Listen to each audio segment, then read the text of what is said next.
We've seen the Che character before, you know, the bad Bato.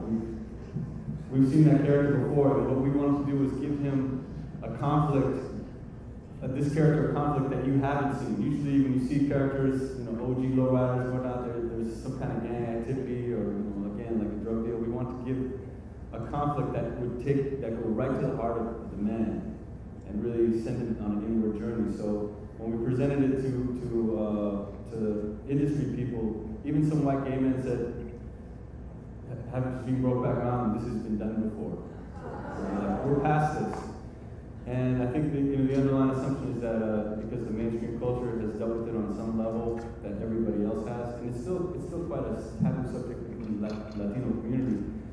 And then on the other side of it, the real life Che, who Benjamin's character is based on, you know, he is an OG lowrider. He did do his time. He does drive a bus. He was a single father of 3. He does not have a gay son. And when I first presented him the idea, he was really uncomfortable, and he even said, you know, can't he be a drug dealer? Can he be a murderer?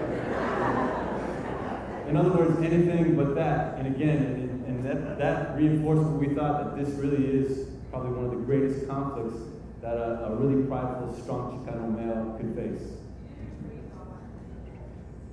Thank you.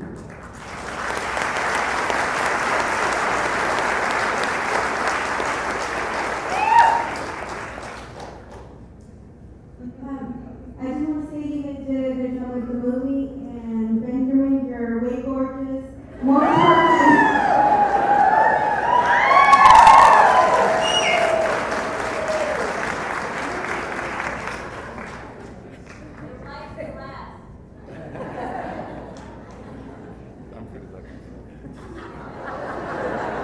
You see my wife, I'm pretty lucky too.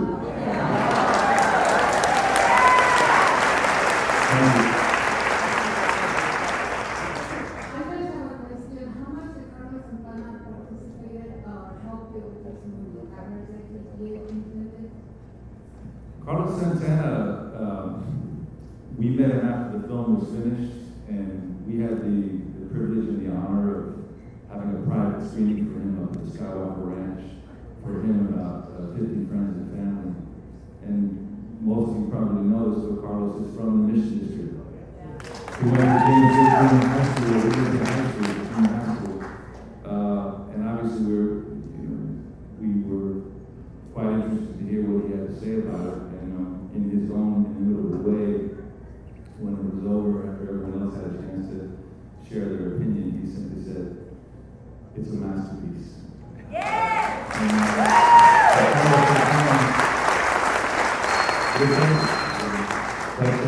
But the good news is, I think there's been a kind of brotherhood on an artistic level that's been established now, and you know he's supported a lot of the artists, and to that extent he's given us love on his own website, encouraging his fans, and he's got a base of over 500,000 people to go check out the movie. So you know our hope is in our continuing admiration is to finally work on something with it together, which may be down the road.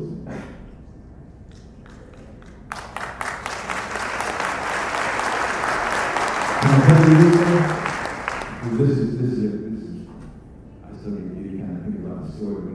When he showed up to look at the screening, you know, he's a really humble cat. He's really soft-spoken and kind of doesn't look up. And he said, Peter and Benjamin, I actually have something for you. He turned back, he handed me a package.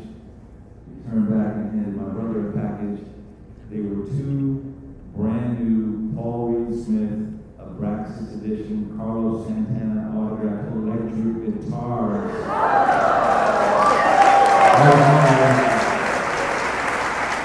And then he said to us, "Would you mind if we got a picture together?"